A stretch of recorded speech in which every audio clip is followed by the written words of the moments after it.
NTPC 2025 में किस प्रकार से क्या करें जो 40 में से 35 क्वेश्चन सही हो जाएं, ऐसा हम क्या करें। तो सबसे बड़ा फार्मूला है कि 40 में से 35 लाने के लिए हमको प्रीवियस ईयर क्वेश्चन पेपर करने पड़ेंगे। उसी के अकॉर्डिंग हमको ये देखना पड़ेगा कि किस लेवल से प्रश्न पूछे जा रहे हैं। हिस्ट्री से कौन सा लेवल या किस टॉपिक से प्रश्न पूछे जा रहे हैं, ज्योग्राफी से, इंडियन पॉलिटी से, इकोनॉमिक्स से, साइंस से, किस प्रकार से प्रश्न बनते हैं। हालांकि करंट अफेयर से प्रश्न योजनाओं से पूछे जा रहे हैं या रत्नों से पूछे जा रहे हैं, यानी किस प्रकार से करंट अफेयर्स के प्रश्न बन रहे हैं। तो हम सीरीज चला रहे हैं प्रीवियस ईयर क्वेश्चन पेपर। ये फेक क्वेश्चन नहीं है, एकदम रियल क्वेश्चन है। आपको मैं दिखा देता हूं कि किस तारीख में आया हुआ है, ये भी मैं आपको बता रहा हूं, और साथ में इसी प्रकार का कंटेंट है। इसमें हम क्या करेंगे, प्रीवियस ईयर के क्वेश्चन देखेंगे, जिसके अनुसार से हमको ये अनुमान लग जाएगा कि हमारे एग्जाम में और कैसे कैसे प्रश्न बन सकते हैं, इसको याद रखेंगे। ठीक है, परीक्षा तिथि मैंने आपको यहां पर लिखी दी है, ये 2021 के हैं। लगभग हम 50 क्वेश्चन आंसर पेपर करने वाले हैं प्रीवियस ईयर के। साथ में मैं कोशिश करूंगा कि इनका विश्लेषण करें, ताकि अगर प्रश्न भी आएगा ना बाएं दाएं से तो हम कर पाएंगे, इस प्रकार से याद रखेंगे।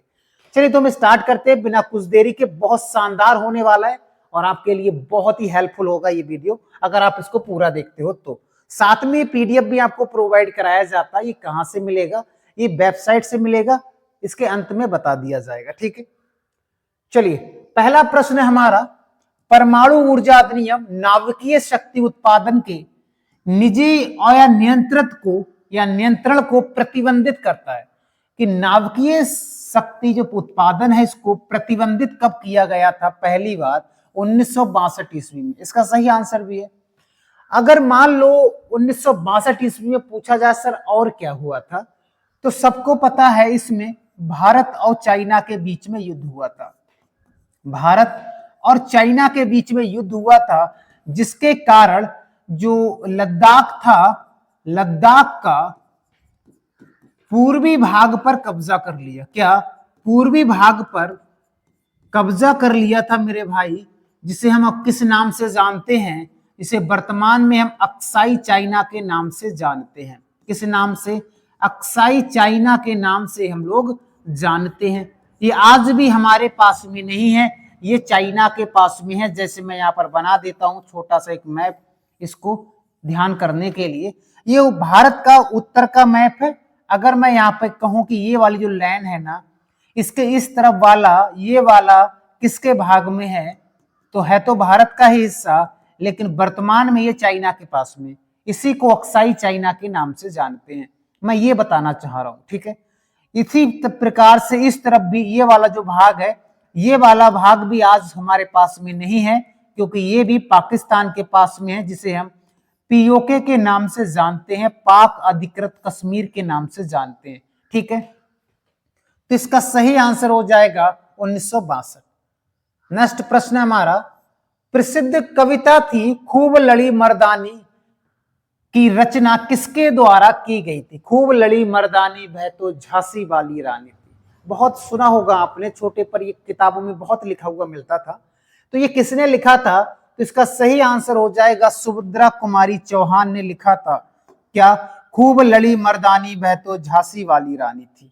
इसका सही आंसर हो जाएगा। ठीक है, अगर ये प्रश्न आया कि भारत की पहली, क्या प्रश्न आया कि भारत की पहली महिला राज्यपाल कौन है, पहली महिला राज्यपाल अगर पूछा जाएगा मेरे भाई, राज्यपाल पूछा जाएगा, तो याद रखेंगे सरोजिनी नायडू आंसर सही हो जाएगा। नेक्स्ट प्रश्न है कि टुंड्रा वनस्पति कहां पाई जाती है। अब हम टुंड्रा की अगर मैं बात करूं, यहां से बहुत प्रकार से प्रश्न बन सकते हैं टुंड्रा से। पहला प्रश्न अगर ये आएगा कि टुंड्रा वनस्पति कहां पाई जाती है, तो आप ये कह सकते हो कि 60 से 75 डिग्री या 60 से 75 अक्षांश में पाई जाती है, अक्षांश में।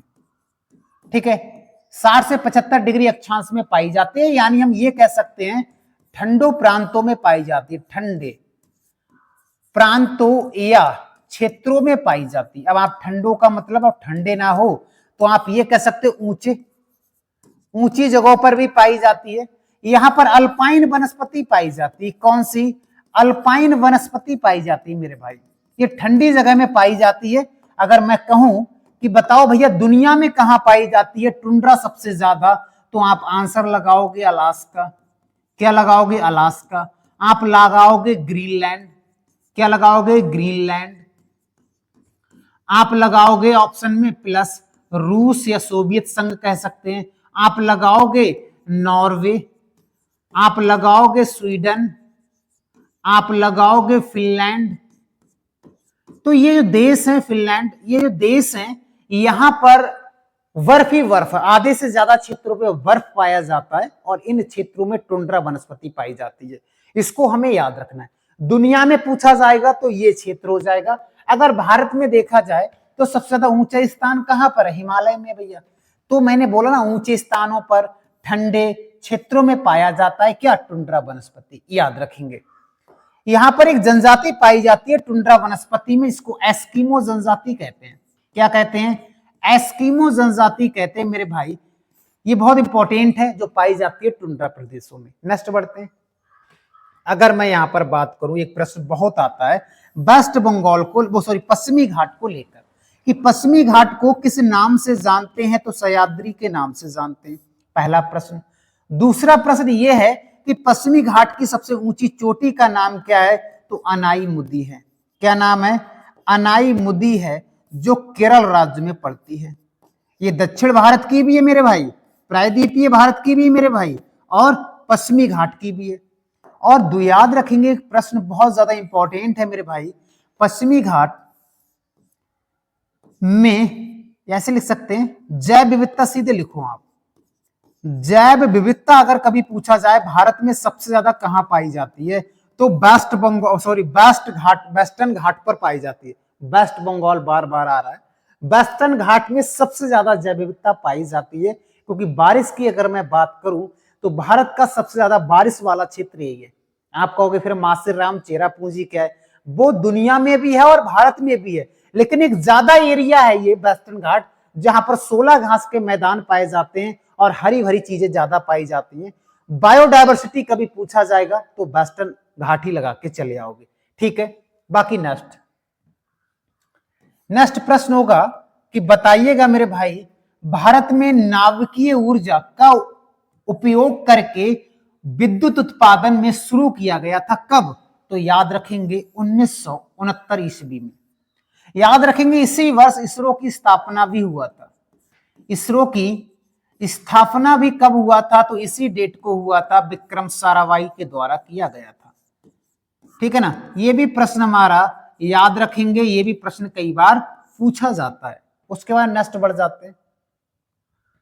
यानी ये हुआ था, ये डेट को हुआ था, ठीक है ना, इसको ऐसे याद रखेंगे।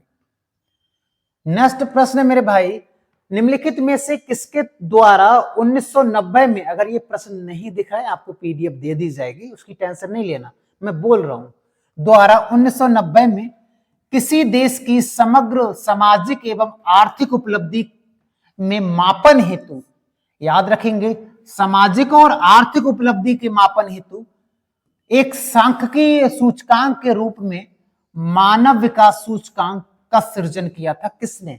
हम ये कह सकते हैं ये करंट अफेयर्स का प्रश्न है, ये आया था और इसका आंसर था महबूब उल मुल्क, ऑप्शन था सही बिल्कुल आंसर। नेक्स्ट बढ़ते हैं। देखो हमने इससे पहले एक सेट कराया था, उसमें भी एक फुल फॉर्म पूछा गया था और इसमें भी एक फुल फॉर्म पूछा गया। इसका मतलब ये है कहीं ना कहीं एक क्वेश्चन फुल फॉर्म का जरूर आता है। प्रश्न आएगा NRDWP का फुल रूप क्या है या फुल फॉर्म क्या है? तो आप कह सकते हो national rural drinking water programme, इसका फुल फॉर्म है। ये प्रश्न आया हुआ था, याद रखेंगे। नेक्स्ट प्रश्न आएगा, प्राचीन समय के दौरान विकसित उन भूमिगत जल मार्गों का नाम बताओ जिनमें सिंचाई के उद्देश्य के लिए पानी को ढलान के रास्ते गुरुत्वाकर्षण के द्वारा खींचा जाता है। कितना तगड़ा प्रश्न है। सिंपल ये कह रहा है वह सिंचाई के साधन बताओ जो ढार की तरह या ढार नुमा आकृति से सीधे खेतों में सिंचाई की जाती है। तो आपको पता है कनाल या नहरें, आपको पता है कनाल या नहरें, याद रखेंगे। जैसे फॉर एग्जाम्पल मैं यहां पर लिख सकता हूं, एक नहर है इंदिरा गांधी नहर। क्या नहर है? इंदिरा गांधी नहर। ये भारत की सबसे बड़ी सिंचाई नहर में से एक है। यह सिंचाई नहर है भारत की, इंदिरा गांधी नहर, जो निकाली गई है हरिकेन से। कहां से? हरिके भी लिखा हुआ मिलेगा आपको और हरिकेन भी लिखा हुआ मिलेगा मेरे भाई। पंजाब से इसको निकाला गया है, याद रखेंगे, इंदिरा गांधी नहर। ऐसे ही नदियों से, बड़ी बड़ी नदियों से नहरें निकाली जाती हैं ताकि हम अच्छे से सिंचाई कर सके। नहरें उसी क्षेत्र में निकाली जाएंगी जहां पर ढलान का क्षेत्र होगा। ऐसा नहीं इस प्रकार से ऊपर नहीं जाएंगी, सारी चीजें नीचे जाएंगी, ठीक है। ढलान की अपेक्षा जिधर ज्यादा होगा उसी तरफ हम क्या है, कनाल बना देते हैं। किसके द्वारा? सिंचाई के लिए। प्रश्न आएगा, किस शहर के हवाई अड्डे पर लाल बहादुर शास्त्री की प्रतिमा है? या हम ये कह सकते हैं कि लाल बहादुर शास्त्री अंतरराष्ट्रीय हवाई अड्डा कहां है? तो आप कहेंगे वाराणसी में है। अगर ये प्रश्न आया कि राजीव गांधी, प्रश्न क्या आएगा, राजीव गांधी अंतरराष्ट्रीय हवाई अड्डा कहां पर है, तो हमारा आंसर हो जाएगा हैदराबाद। एक है चेन्नई में, चेन्नई हवाई अड्डा, याद रखेंगे। चेन्नई अगर पूछा जाएगा किस नदी किनारे है, तो अड़ियार नदी के किनारे है। किस नदी किनारे है? तो अड़ियार नदी के किनारे है। और हैदराबाद अगर पूछा जाएगा तो मूसी नदी के किनारे है। वाराणसी पूछा जाएगा तो गंगा नदी के किनारे है। ये याद रखेंगे, ठीक है। चलिए, इतने प्रश्न हमको यहां से याद रखना है। अगर मान लो ये प्रश्न आया कि अड़ियार नदी निकलती कहां से है, तो हम याद रखेंगे चेम्बरम बक्कम झील से ये निकलती है, याद रखेंगे, ठीक है। अड़ियार नदी एक छोटी सी नदी है। नेक्स्ट बढ़ते हैं। नेक्स्ट प्रश्न आएगा, 31 दिसंबर 2020 तक प्राप्त जानकारी के अनुसार एशियन डेवलपमेंट बैंक के अध्यक्ष कौन थे? यानी कहने का मतलब करंट अफेयर्स का प्रश्न है और एक अध्यक्ष पूछा गया है किसी एक बैंक को, तो हमें करंट अफेयर्स में फोकस देना है अध्यक्षों को लेकर। तो उस समय कौन थे? तो मतसुंगु असाकावा थे, याद रखेंगे, असाकावा थे, याद रखेंगे। नेक्स्ट बढ़ते हैं। भारत के पहले स्वदेश निर्मित विमान वाहक पोत का नाम क्या था? प्रश्न आ रहा है, भारत के पहले स्वदेशी निर्मित विमान पोत पूछ रहा है, तो इसका था INS विक्रांत। क्या था? INS विक्रांत, हमको याद रखना है, पूछा गया था। नेक्स्ट बढ़ते हैं। मानव जाति जो होमोसैपियंस है, जो हमारे पूर्वज माने जाते हैं, कि प्राचीनतम सदस्य के जो अवशेष थे वो सबसे पहले हमको कहां देखे गए थे? सबको पता है, अफ्रीका में देखे गए। अफ्रीका में भी कई जगह था जहां पर देखा गया था। एक तो इथियोपिया, क्या था? इथियोपिया था।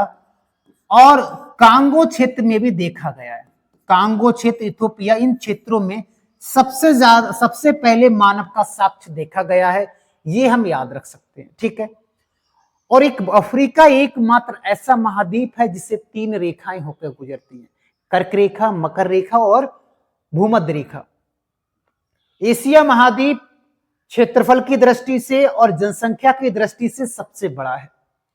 अटलांटिका महाद्वीप क्षेत्रफल की दृष्टि तो छोटा नहीं है, लेकिन जनसंख्या की दृष्टि से बहुत छोटा है। जनसंख्या सबसे कम अगर कभी पूछा जाएगा किस महाद्वीप में सबसे कम जनसंख्या है, तो हमारा ऑप्शन हो जाएगा अंटार्कटिका। यहां पर केवल रिसर्च सेंटर हैं, जो विकसित देश हैं या विकासशील देश हैं, इनके यहां पर रिसर्च सेंटर हैं। जैसे भारत का भी है। यहां पर सबसे पहला भारत का जो रिसर्च सेंटर था उसका नाम था गंगोत्री। तो प्रश्न आएगा, गंगोत्री अनुसंधान केंद्र कहां पर है? तो उत्तराखंड नहीं लगा के आएंगे, क्या लगा के आएंगे? अंटार्कटिका। उसके बाद एक दूसरा है जिसका नाम है मैत्री, और एक तीसरा है जिसका नाम है भारती।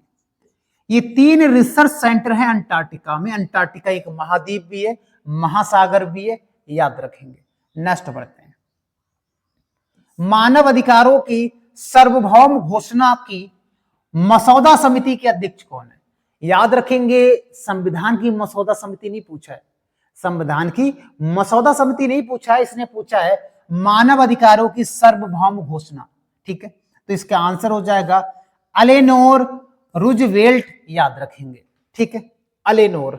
नेक्स्ट प्रश्न है, ये भी करंट अफेयर्स का था और ये भी करंट अफेयर्स का है। प्रश्न आया 2019 में इनमें से किस स्थल को यूनेस्को की, याद रखेंगे, लुप्त विश्व विरासत स्थल सूची से हटा दिया गया, यानी लुप्त प्राय विरासत सूची से किसको हटा दिया गया था? कब की बात है? 2019 की। बेतलेहम, यहां पर जो यीशु जी थे उनका जन्मस्थान माना जाता है, याद रखेंगे। नेक्स्ट बढ़ते हैं। प्रश्न आएगा, में शुरू की गई राजस्व प्रणाली को रैयतवाड़ी व्यवस्था के रूप में जानते हैं। कहां से शुरू की गई थी? बॉम्बे। कहां से शुरू की गई थी? बॉम्बे, याद रखेंगे। नेक्स्ट प्रश्न है, पुरातात्विक भाषा विज्ञानी और ईस्ट इंडिया कंपनी के अधिकार, या हम सिंपल सा ये कह सकते हैं जेम्स प्रिंसेप के द्वारा अशोक के जो शिलालेख थे उनको पढ़ा गया था या उनकी व्याख्या की गई थी, वो कौन सी सन थी या किस डेट में ये किया गया था? तो याद रखेंगे 1836 ईस्वी को जो ब्राह्मणी लिपि में लिखे गए थे। इसकी व्याख्या करने वाले कौन थे? जेम्स प्रिंसेप थे, याद रखेंगे। नेक्स्ट है, इंद्रधनुष 2.0 किससे संबंधित है? इंद्रधनुष वो वाला नहीं, बादलों वाला, याद रखेंगे। इसका सही आंसर हो जाएगा सार्वजनिक क्षेत्रक बैंकों के पुनर्पूंजीवाद से संबंधित है या पूंजीकरण से संबंधित है, याद रखेंगे। दूसरा नेक्स्ट बोलते हैं, एक पुस्तक है तहकीक मा लिल हिंद, या इसको हम ऐसे भी कह सकते हैं तहकीकात ए हिंद भी इसको लिख सकते हैं। ये किसकी है? तो आप कहोगे अलवरूनी की है, याद रखेंगे। किसकी है? अलवरूनी की है। इब्न बतूता किसके कार्यकाल में आया था? अल मसूदी किसके कार्यकाल में आया था? मेगास्थनीज किसके कार्यकाल में आया था? ये प्रश्न भी हमारे एग्जाम में पूछे जाते हैं, इनको हम आप बता देना कमेंट करके। जैसे मेगास्थनीज का एक बुक है इंडिका, किसने लिखा है? पुस्तक भी कभी कभी पूछ ली जाती है, ठीक है। उसका नेक्स्ट बढ़ते हैं, निम्नलिखित में से कौन सा एक फाइल शेयरिंग ऐप नहीं है? जो फाइल को हम शेयर करते हैं ना, वो नहीं पूछ रहा है, कौन सा नहीं है? तो याद रखेंगे सर्फ लाई नहीं है। कौन सा? सर्फलाई नहीं है, सर्फलाई कह सकते हैं, नहीं है। बाकी सब एप्लीकेशन है जो फाइल को हम शेयरिंग कर सकते हैं। ये कंप्यूटर का प्रश्न है। नेक्स्ट है, ये ज्योग्राफी का शब्द है कि 4 शब्द दिए हैं, माने 4 नदियां दे रखी हैं, इनमें से 3 किसी तरह समान है, इनमें से 3 समान है और एक असंगत है, उसे असंगत को चुनिए। अब देखते हैं भैया, देखो इसका जन्म भी भारत में हुआ है, इसका उद्गम भी भारत में हुआ है, इसका उद्गम भी भारत में हुआ है, इसका उद्गम भी भारत में हुआ है, लेकिन इसका उद्गम तिब्बत से हुआ है। किससे हुआ है? तिब्बत या चीन से हुआ है ना, ब्रह्मपुत्र का। ब्रह्मपुत्र नदी को अलग अलग स्थानों पर अलग अलग नाम से जानते हैं इसको, जैसे इसको तिब्बत में सांगपो के नाम से जानते हैं, यारलुंग सांगपो कहा जाता है। इसको अरुणाचल की अगर बात करूंगा, अरुणाचल प्रदेश की बात करें तो यहां पर दिहांग कहा जाता है। क्या कहा जाता है? दिहांग कहा जाता है। अगर मैं यहां पर ये कहूं कि असम में इस नदी को क्या कहा जाता है, तो आप कहोगे असम में इसको ब्रह्मपुत्र नदी के नाम से जानते हैं। अगर आपसे ये पूछा जाएगा कि बांग्लादेश में ब्रह्मपुत्र नदी को किस नाम से जानते हैं, तो हमारा आंसर हो जाएगा जमुना के नाम से जानते हैं। ठीक है, जमुना के नाम से जानते हैं। प्रश्न आएगा, जो गोदावरी नदी है इसे दक्षिण भारत की गंगा, इसे वृद्ध गंगा, बूढ़ी गंगा के नाम से भी जाना जाता है, याद रखेंगे। प्रायद्वीप भारत की सबसे लंबी नदी का नाम गोदावरी हो जाएगा। कृष्णा नदी दक्षिण भारत में बहती है और उसकी कई सारी सहायक नदी है। नागार्जुन बांध इसी नदी पर बना गया है। कावेरी नदी कर्नाटक और तमिलनाडु में विवादित भी रहती है, ये कावेरी नदी, याद रखेंगे। ठीक है, बाकी नेक्स्ट बढ़ते हैं। इनमें से किस राष्ट्र ने अक्टूबर 2019 में ये घोषणा की थी कि वह 1 जनवरी 2020 को 14 राष्ट्रों वाले organisation of the petroleum exporting control से बाहर हो जाएगा? बाहर की बात की गई। ये करंट अफेयर्स का प्रश्न है दोस्तों। इसका सही आंसर हो जाएगा इक्वाडोर। इसका सही आंसर हो जाएगा इक्वाडोर, जो साउथ अमेरिका कॉन्टिनेंट में पड़ती है या पड़ता है। में भारत के सभी बड़े उद्योगपतियों ने देश में एक नियोजित अर्थव्यवस्था की स्थापना हेतु एक साथ मिलकर संयुक्त प्रयास किया था बॉम्बे प्लान। क्या था वो? बॉम्बे प्लान 1944, याद रखेंगे, सही आंसर हो जाएगा। नेक्स्ट प्रश्न हमारा, गोल गुंबद किस राज्य में है? ये प्रश्न आया था, तो कर्नाटक इसका सही आंसर हो जाएगा। क्या हो जाएगा? गोल गुंबद कर्नाटक में है। अगर ये पूछा जाए ज्वालामुखी मंदिर कहां पर है? हिमाचल प्रदेश में, याद रखेंगे। मध्य प्रदेश में खजुराहो कांदरिया का मंदिर है, वो याद रखेंगे। ये कंप्यूटर का एक प्रश्न और आ गया। कभी कोई शिफ्ट में कंप्यूटर से 4 से 5 प्रश्न देखे गए और किसी शिफ्ट में 1 ही या 2 प्रश्न देखे गए। पीएचडी किस प्रकार की कंप्यूटर फाइल का एक्सटेंशन है? तो याद रखेंगे एडोब फोटोशॉप। क्या है? एडोब फोटोशॉप, याद रखेंगे। नेक्स्ट, ब्रिटिश साम्राज्य में भारत की स्वतंत्रता के बाद भारत में प्रधानमंत्री जवाहरलाल नेहरू ने किसकी अध्यक्षता में परमाणु विकास कार्यक्रम को मंजूरी दी थी?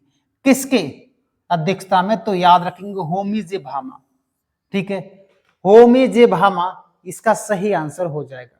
कि ये सही लिखा हुआ है, ये कमेंट करके आप बताएंगे। ठीक है, ये गलत लिखा है, सही लिखा है? इनमें से किस प्रकार के अंगों की बुनियादी संरचना एवं उत्पत्ति के समान हेतु होती है किंतु उनके कार्य भिन्न होते हैं? समजात। क्या कहेंगे? समजात इसका सही आंसर हो जाएगा। इससे आप ये अनुमान लगा सकते हो कि भाई जो एनटीपीसी का एग्जाम आने वाला है, इसमें किस पर जोर देना है, क्या छोड़ना है, क्या पढ़ना है, बहुत आसान तरीके से हम लोग बता सकते हैं। इसलिए ये सीरीज चलाई जा रही है। निम्नलिखित में से किसे वर्ष 1938 और 1939 में भारतीय राष्ट्रीय कांग्रेस के अध्यक्ष के रूप में निर्वाचित किया गया था? किसको? याद रखेंगे सुभाष चंद्र बोस को। 1938 में तो हरिपुरा अधिवेशन हुआ ही था मेरे भाई। हरिपुरा अधिवेशन में जीत गए थे, उसके बाद अगले वर्ष फिर हुआ था और फिर भी जीत गए थे। और इनके सामने जो लड़े थे उनका नाम था पट्टाभी सीतारामैया। गांधी जी ने कहा था कि ये हमारी व्यक्तिगत हार है, यह मेरी खुद हार है। तो उस समय सुभाष चंद्र बोस ने अपना इस्तीफा दे दिया और फिर वहां से चले गए। और इन्होंने जाने के बाद एक फॉरवर्ड ब्लॉक की स्थापना भी किया था। क्या किया था? फॉरवर्ड ब्लॉक की स्थापना भी किया था 1935 में। और इन्होंने ही कहा था तुम मुझे खून दो और मैं तुम्हें आजादी दूंगा। और दिल्ली चलो का नारा किसने दिया था? ये सही आंसर हो जाएगा। अगर ये पूछा जाएगा कि प्रथम स्थायी अध्यक्ष कौन थे संविधान सभा के स्थायी अध्यक्ष, तो डॉक्टर राजेंद्र प्रसाद हो जाएगा। प्रश्न आएगा कि सरदार की जो उपाधि दी गई थी वो 1928 में दी गई थी बारदोली सत्याग्रह में। कब? बारदोली सत्याग्रह, इसमें गांधी जी भी शामिल थे, याद रखेंगे। अगर प्रश्न आएगा डॉक्टर भीमराव अंबेडकर जी से कोई प्रश्न आता है तो आएगा संविधान के इनको जनक कहा जाता है, संविधान का जनक कहा जाता है। आर्टिकल 32 को संविधान की आत्मा कहा है और प्रारूप समिति के अध्यक्ष भी थे। प्रारूप समिति के अध्यक्ष भी थे, याद रखेंगे कौन? वी.आर. अंबेडकर जी, याद रखेंगे। ठीक है, नेक्स्ट बढ़ते हैं। श्रावणबेलगोला में स्थित, कर्नाटक में पड़ता है श्रावणबेलगोला। यहाँ उपवास करने के बाद संलेखना विधि से लोग अपने प्राण त्यागते हैं। में स्थित गोमतेश्वर मूर्ति किस सामग्री से बनी थी? तो ग्रेनाइट। अब देखो कितना डीपली प्रश्न पूछा है कि ये मंदिर बना है वो किस सामग्री से बना है। लोगों को पता होगा मंदिर है किस भगवान का है, ये पता होगा, लेकिन ये नहीं पता होगा इससे पहले कि किस चीज का बना था। तो इस प्रकार से भी कभी कभी प्रश्न पूछ लिए जाते हैं। प्रश्न आएगा अंगूर की खेती इनमें से किस क्षेत्र की विशेषता है?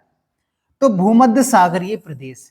याद रखेंगे जितने भी भूमध्य सागरीय प्रदेश होते हैं 30 से 35-40 डिग्री के बीच में, वहां पर सबसे ज्यादा रसदार फल, अंगूर भी नहीं होता, अगर रसदार फल होते तब भी भूमध्य सागरीय प्रदेश सही हो जाता, याद रखेंगे। ठीक है, नेक्स्ट।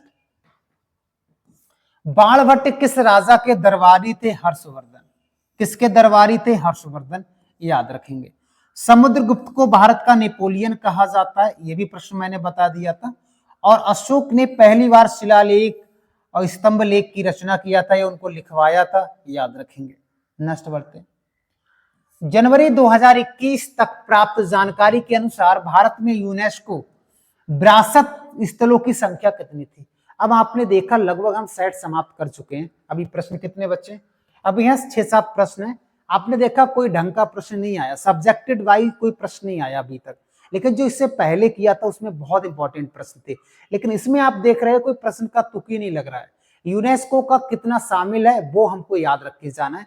हो सकता है ये पूछ ले, लेकिन 2021 में 38 थे, वर्तमान में कितने हैं और नवीन कौन सा जोड़ा गया है, ऐसे भी प्रश्न बनेंगे। नेक्स्ट, व्यापार एवं आर्थिक संबंध नीति का प्रमुख कौन होता है? तो याद रखेंगे प्रधानमंत्री होते हैं। कौन होता है? प्रधानमंत्री होता है, याद रखेंगे। नीति आयोग की स्थापना कब हुआ था? तो 1 जनवरी 2015 ईस्वी को नीति आयोग की स्थापना ही हुआ था और इसके अध्यक्ष हमेशा प्रधानमंत्री रहते हैं। इससे पहले योजना आयोग था और योजना आयोग की स्थापना 15 मार्च 1950 ईस्वी में हुआ है। ये योजनाएं बनाता है, थिंक टैंक है भारत का। ठीक है, नेक्स्ट,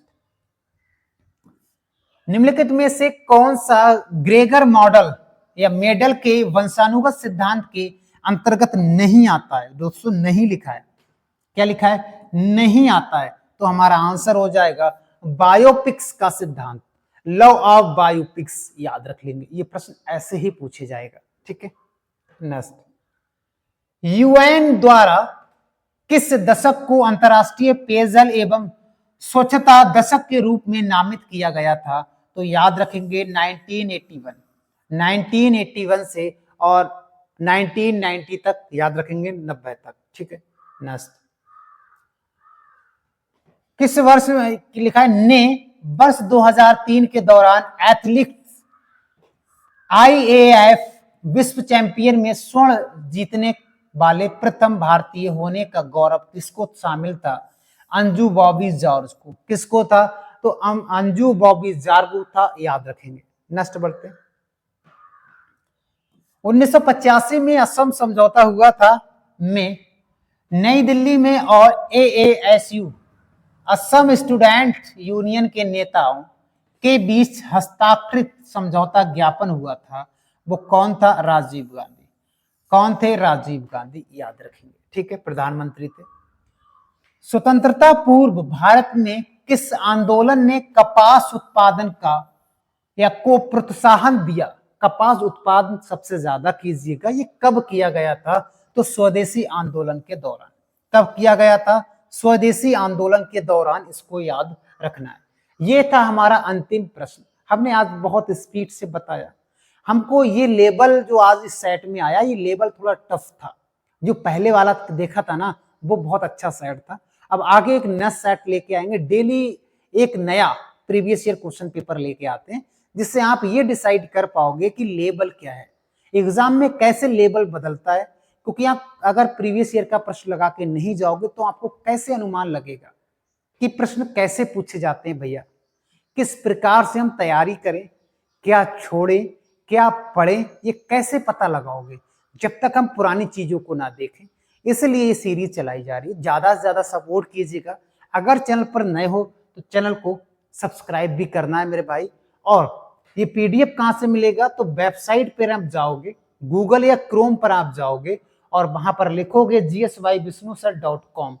लिखने के बाद वहां पर जो वेबसाइट पहले खुलेगा उसको साइन अप करना है और वहां पर नोट्स वाला ऑप्शन में जाना है और लिखना है एनटीपीसी का प्रीवियस ईयर। तो वहां पर 2 साइट मिल जाएंगे। ये दूसरा था, इससे पहले पहला करा चुके हैं। ठीक है, सब्सक्राइब जरूर कीजिएगा। इससे बहुत अच्छा कंटेंट मैं लेके आता हूं आपके समक्ष। बाकी मिलते हैं नेक्स्ट वीडियो में। आज के लिए इतना ही।